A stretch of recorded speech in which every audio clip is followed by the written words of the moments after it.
Thank you for joining us tonight, man. Hey, thanks for being patient while I figured out there was a tiny little dialogue box I hadn't popped my name into. So, No worries, brother. Wondering what I had done wrong to be in purgatory here and not be able to hear the show, and then there it was. So, how y'all doing tonight? Good, man. Tell us a little first before we get into Abolition of Man, which is the main reason why we have you here tonight. I want to learn a little bit about Living the Line, and tell us about yourself a little bit. Yeah, so I'm an illustrator, and I have done pre-press in comics and done some behind-the-scenes type stuff for many years now. In about 2011, I had my first book come out, and it basically had terrible pre-press on it. All the illustrations looked muddy, and it was an interesting thing for me to figure out. And so this was something that I got really into and ended up doing. I've restored 4,000 pages of Cerebus the Aardvark. It's a really intensive thing, and got really into pre-press and had basically done behind the scenes stuff for a long time.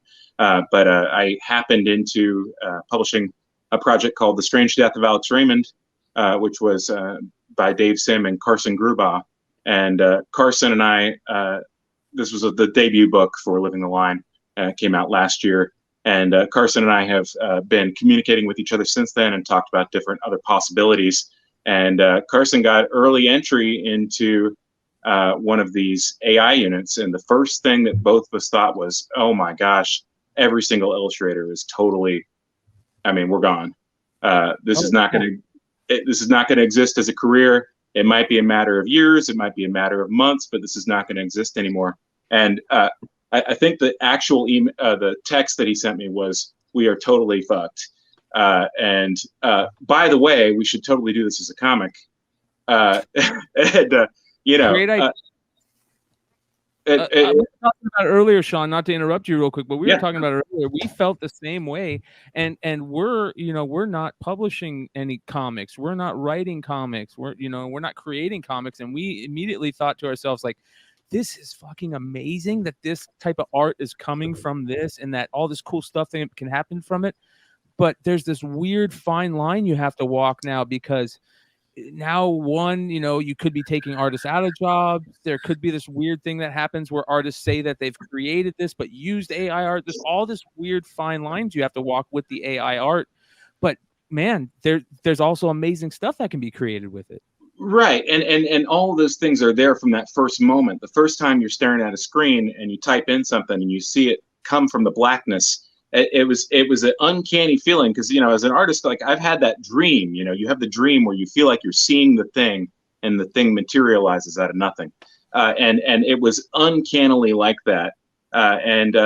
Carson was just immediately thought of the C.S. Lewis essay that he had done some fine artwork with in the past, and just thought this essay was really apropos to the moment. That the essay is basically talking about man's control over nature, and that the further we get into controlling the world around us, the less choice we actually have. We're essentially like slaves of the previous people who made the choices. And he thought this was really relevant to the AI tech. The first experiment he wanted to do was literally like, what does this thing actually think? Not like, can I make it make a pretty picture for me? Can I make it, Spider-Man drawn by Dale Keown or something like that? Like, he wanted to see, what does this thing actually do? So he literally gave it sentences from the essay, one at a time, and it's terrifying.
I mean, it's very exciting, and it was the excitement has worn off now. We did this back in June, first week of June. I think it was like June 3rd through June 5th, and it was very exciting and scary. And now it's mostly like the bloom has come off the rose, but the object itself, because of the technology has gone, so fast, it ends up being essentially like a time capsule. This is what Midjourney AI did with complex text on June 3rd through June 5th, 2022. And, as a public, we thought it was important that it came out as a published thing, that people could actually pick it up. And this is, not to be like pompous about it, but I mean, it's like Shatter or something that, it's an attempt to engage with comics using this technology at the moment that it was first available. And it's something really weird about how the AI works. And you kind of said something early on that you guys wanted to like check it out, like take it down and put it back together, find out why it does what it does. And can you explain, just, you don't have to get really into it, but is there a way that you can explain to our listeners and our viewers how the Midjourney or the AI art creator things work? Yeah, so on a user end, because it's designed by non-artists, it's super simple. The idea is that you essentially put a text prompt in. The idea that they're intending you to do, at least initially, is that you say, like, I want to see a banana that's holding a sword, drawn in the style of, whoever, Rob Liefeld. And the idea is that this thing is then going to generate something that looks approximately what you're asking for. And the thing is that, because Abolition of Man is very interesting looking, and it's because it was not particularly good yet at making, the things that are not good about it are the things that make it interesting. It's got these weird lumpy faces. It's got the hands and sort of like, it doesn't know exactly what's important about a human body. The way this thing works behind the scenes is it is essentially, they've trained these things on reverse images. So that all these tagged images, everything that people have tagged, lifetime worth of images that have been tagged by text, they've reversed this process using different types of diffusion, essentially like making a blurry version of the image and training the computer to bring the image out of the blurry version of it. And that one of the things that you said earlier is that how this is kind of like a snapshot on a time, on an exact period of time. And you're 100% right, because now if you guys did this, this could change. It will not look like this. If you put the same exact text in, because there's been 15 or 20 or 30 more days or weeks of information, things could look different. Yeah, and they've been tweaking each of these things in order to make them, maybe more user-friendly. Maybe they're sensitive to some of the visual criticisms, so they're trying to sort of make the algorithms, like, quote unquote, better. But for us, this is the peak. This is the weird thing. This is the thing that is painting like nobody has painted before, because it's not really paint. On the other hand, it's got an amazing color sense. I mean, you would kill to have a color sense like this thing just had out of the gate. So it's very interesting to learn about what about the human aspect of creativity is easy for a computer. This is not like this is not a sophisticated, it's not running on some giant computer that's being cooled, with special ice or something like that. I mean, you can do this on your home computer because the actual thing it's doing is not particularly complex. The computer is just like, oh, you want me to do this thing? Okay, sure, I can do this thing. It's weird to be trivialized like that, Yeah, this definitely isn't the Large Hadron Collider, but in all honesty, the effects that it's going to have on us as a society could be up there with something like that. You know what I mean? Because it's going to continue to evolve, and it's very weird how the AI art works. It's got this certain look to it that you can instantly kind of like say, like, I think this is AI art. It's got this really weird, really, if you look at it deep, it's got this really these weird intricacies that kind of happen that almost feel like a bad drug trip. You know what I mean? Which to me makes it even more fascinating. This is the type of art that I go and search out. Very Ben Templesmith-esque. You know what I mean? And it really plays out in this medium well. And I think this is so smart. Have you guys, I mean, the type of response from the people out there reading this and buying this, what's it been like for you guys so far?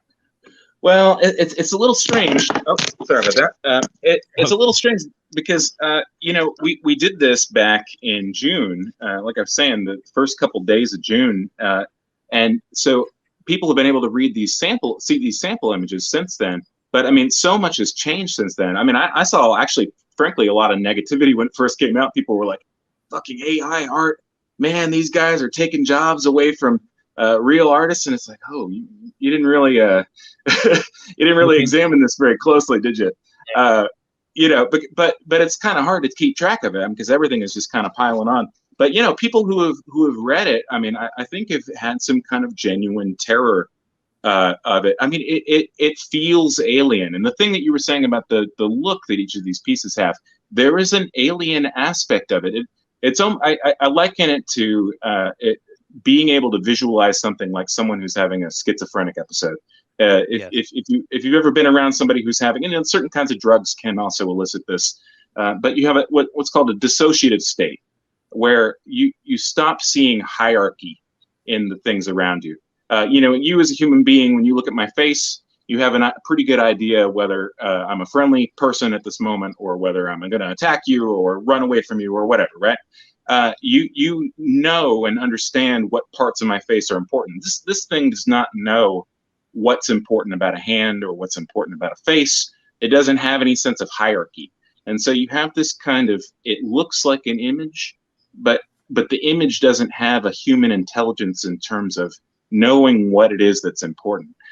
So the cover here was just literally generated with the term Abolition of Man. That is the only thing that we put in. And, it's a kind of weird and terrifying thing to just throw this out and just let a machine do it. But we didn't pick this cover, neither of us are the artists. I mean, Carson made a decision and he just typed this in. And if you really look at it, I mean, you get a pretty good idea of where it's drawing these images from. This is essentially like, I'm going to go ahead and go on record and say this. I'm pretty sure that this is essentially like an amalgamation of paintings of slavery, of slave sales. If you look at the guy's in some type of weird handcuffs, so there's all of these like suited people around him, and he's like stripped to the waist. And because the word abolition is associated with abolition of slavery, I think that the AI system thought we wanted a painting of like a slave auction or something. And so you get this weird resonance where it's echoing all of these images that we as human beings have associations with, but the machine doesn't care. I think that's what also, to be honest, like, and I'm just now thinking this based on our conversation right now, is that is one of the most fascinating things about it is you guys can not only, take the essay itself, right, and have new people read the essay and have, groundbreaking thoughts themselves, but at the same time, and you even said it, people are getting these feelings, feelings of emotions that they might not necessarily have gotten before based on how things look. But then once you start explaining to them like how these images were made and how each image, didn't like to start to think of how they came up with each image. You know what I mean? Just like you said about the cover, it becomes like a thing different than the comic that makes the comic. The best way I can explain it is this. Back in the day when Alex Ross did Kingdom Come, I loved, to this day, that's one of my top 5 favorite all-time comic books, graphic novels, anything. It's just amazing. And then once I started kind of getting into it and finding other people that were into the book, and you go to these websites and they're like, okay, look in the backgrounds of stuff, and you find all these cool little things, it becomes something else other than the book. Right? It becomes something that you want to go and you look into that other than what the original meaning was. It becomes this thing that just your mind can kind of gobble up. And I love that in this. So congrats on pulling it off, man. Well, thanks, man. I really appreciate that. Yeah, I mean, that's the thing is if we had just told it like, hey, draw an apple for this because this is about Adam and Eve or something like that. I mean, all you're getting is a poor illustration of the concept that we had, but that wasn't the idea. The idea was, what does this thing bring to the table? And so you're right, you can kind of dissect it and deconstruct it. What in the world is this bus appearing in the middle of the page here? Like, what was it about this text that made the bus? And sometimes it brings up things that you just absolutely never would have thought, including like little jokes and things like that. There's a panel with a bear, and it just totally misunderstands the word bear. It's just substituted a literal bear for, a metaphorical. You can tell by the header, this struck us immediately that Dave McKean visually had something that has ties with a certain period of Dave McKean art, and we were really fortunate to get to connect with Mr. McKean, and I actually got him into Midjourney. I'm sorry, Dave. I was just about to say he's probably stuck there just like every other artist or anybody that gets involved in Midjourney or any of the AI right. Things. Yeah, I mean, he had a real crisis of faith. I mean, I think that he saw the writing on the wall the first time he used this thing, and he made an amazing book called Prompt. I mean, basically like the week after I gave him a Midjourney invite.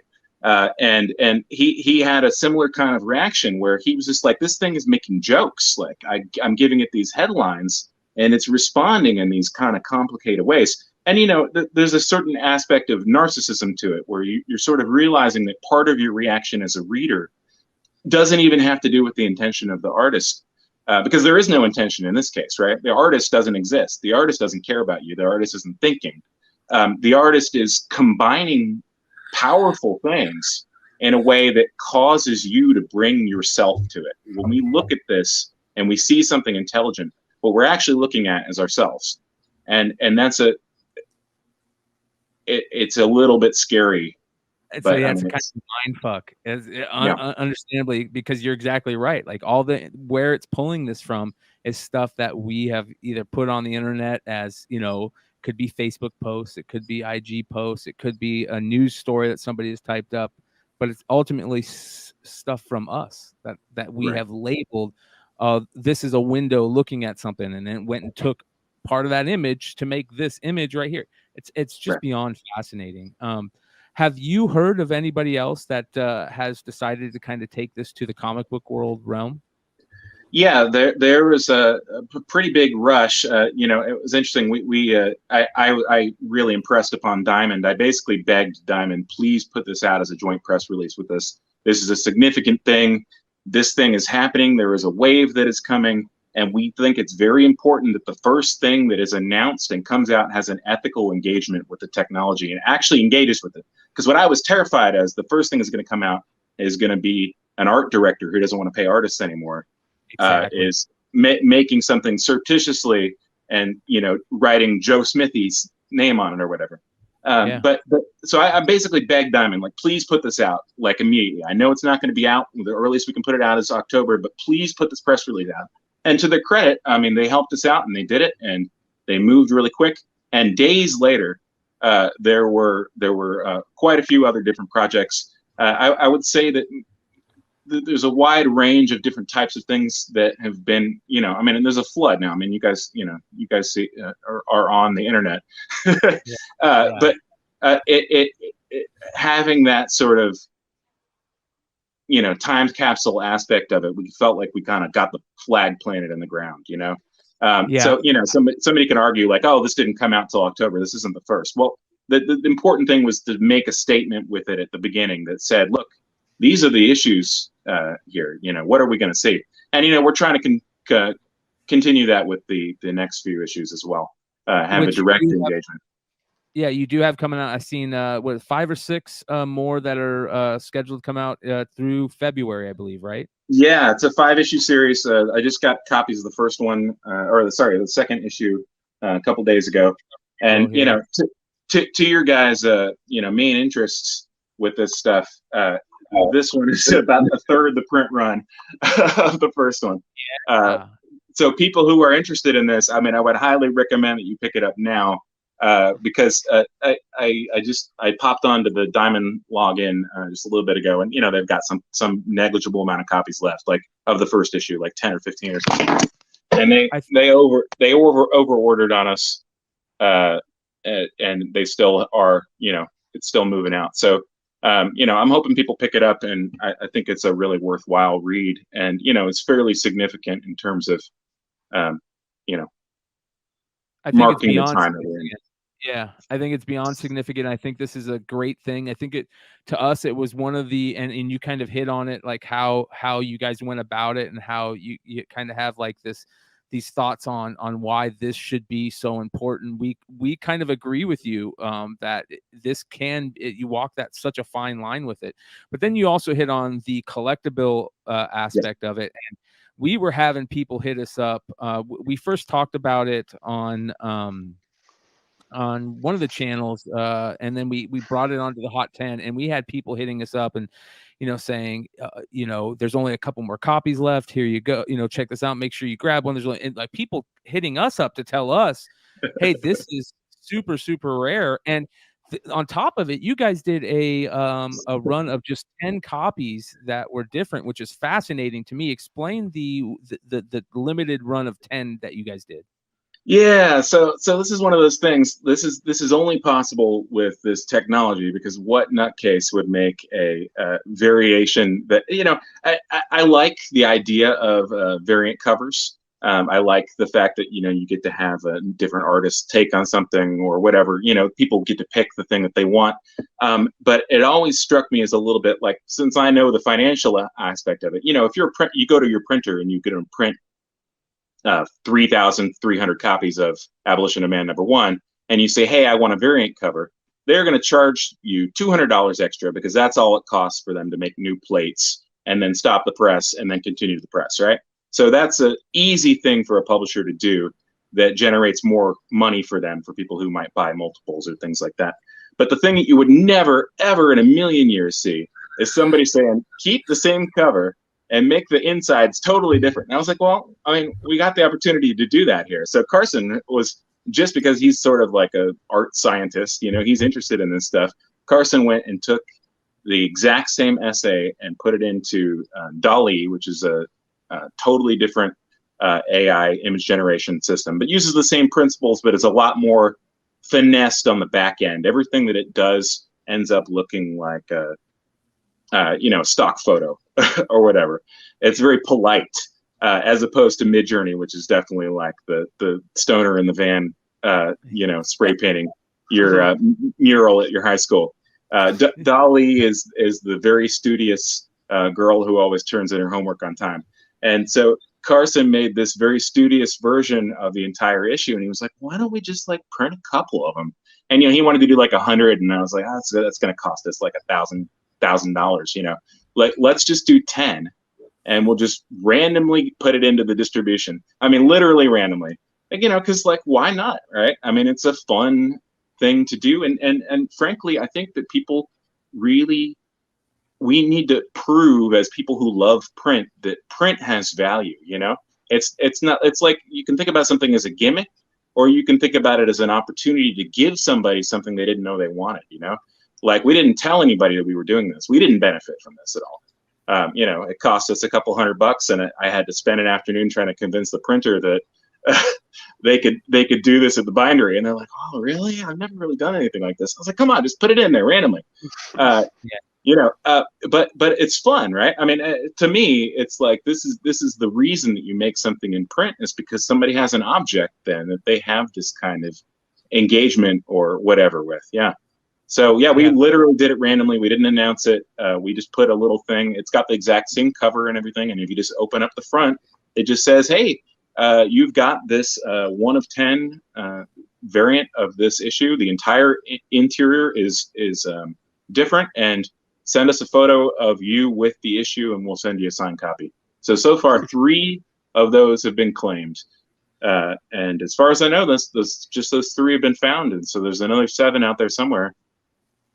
That's amazing. That makes this, I got to be honest, Sean, that makes this way cooler than ever thought before, because you've given it that Charlie, and the Chocolate Factory golden ticket kind of aspect to it. And that people love that. I think us as humans, we love to collect. The majority of us as humans want to collect something.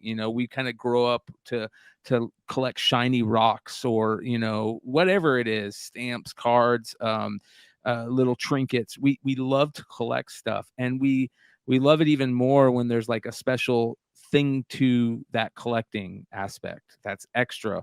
And on top of it, I can't think of, James and Jonathan, you guys let me know if you can think of anything where that intentionally they have redone the guts intentionally. Like there's got to be error copy, Sandman, there's Sandman error stuff, and we've heard of errors where pages are mixed up, but not intentionally like that. I can't think of anything. No, nothing I can think of. Yeah, it's amazing. Yeah, I mean, I can see somebody rolling their eyes now and saying it's just a gimmick or whatever, but I would encourage them to think about the fact we didn't advertise this. We didn't talk about it in advance. It's not like we went out and said, "Hey, retailers, buy this and you can find the." Yeah. I didn't even get one sent to me. I've never even seen it. Platform, yeah. I mean, to me, it was just it's a game, and we're planning similar things for at least one of the other issues, and not the exact same gimmick. I mean, but something else that's essentially like value added. Let's say, that's important to me. People spend a lot of money on comics, and people really care about these things, and they have a right to. And frankly, you're never going to convince me that reading on a screen is a substitute for reading a beautifully produced, beautifully printed book. And the more incentives we can, that's why we love to smell comics, right? We love to hold comics, right? Like, I don't care what you say, but everybody's a comic sniffer at some point in their life. So smell to comics, and there's something about having that physical copy. And we have a lot of friends of the channel and co-hosts and stuff that are retailers on their own. James is half owner of Hive Comics, and we love talking about this type of stuff and talking with them about new gimmicks and new thoughts and new ideas. What has it been like on your end? Have any retailers reached out to you to talk about doing stuff with these books? One of the three people who found the copy is actually a retailer. He's got a very interesting shop that is a combination of a comic shop and a tattoo parlor, which I thought was awesome because you got a captive audience, right?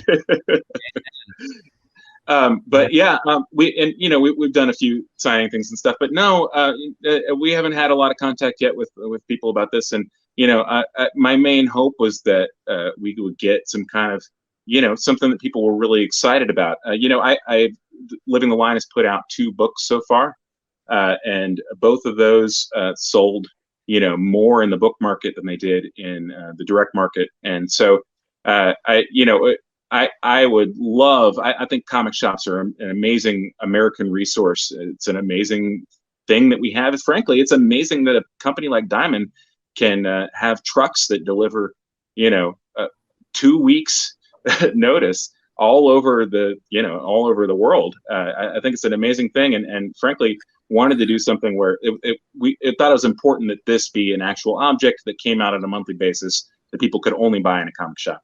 And to that end, I think that we've achieved our goal. But that being said, I think that it's very tough to make a new comic these days. That is gonna do the numbers solely in comic shops without spending an absolutely ludicrous amount of time and money on promotion and things like that. So to that end, I'm very thankful for Diamond for helping us out with the promotion stuff that they've done and things like that. That's great, man.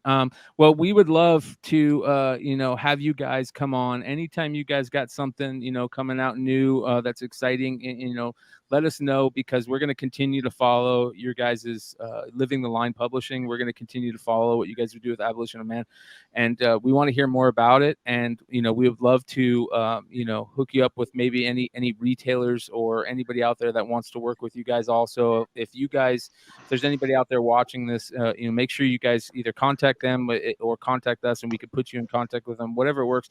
Get these guys out there, and let's show the rest of the public, the cool cool stuff that they're producing, because this is amazing. And I think you hit it on the best, that it's the most important thing about it is the historical aspect about it and how you're capturing everything.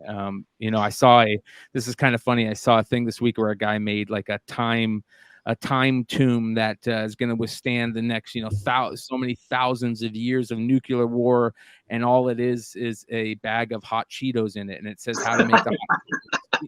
You know what I mean? So I love that type of stuff, and I love the fact that we're such a small blip on the timeline of humanity, and this is going to, in some way, let people know what was going on at that time. So, yeah, and that I really appreciate that. That you guys as collectors know that. I mean, everybody has that book that they lost as a kid, right? That you wish you still had, and part of that collector impulse is chasing that feeling. Yeah. Sean, where can they find you specifically, and if they want to reach out to Living the Line, how do they do that? Yeah, Living the Line Books, livingthelinebooks.com is our address, and Living the Line Publishing at gmail.com. We are exclusively distributed through Diamond and Diamond UK, and in bookstores, DBD, Diamond Book Distribution. And we actually do have a Kickstarter up right now. There's only 7 days left. There's an amazing Dutch artist named Eric Creek, who's done, this is the Dutch version of the book. He's done a book called The Exile, and I did the text adaptation with Eric, and did a lot of the digital lettering and things like that. And Eric is just an absolutely fantastic talent, really something else. He's a wild cartoonist who has made a limited color Viking book that is, both really complex and also really action oriented, really quite the book. And I've got about 7 days left on that. And that is going to fund our print run for that book. And it's going to be in comic shops the last week of January or the first week of February. And we love comic shops, love bookstores, and frankly, love making stuff. And it's amazing that the internet allows us to do these types of things on a small scale now.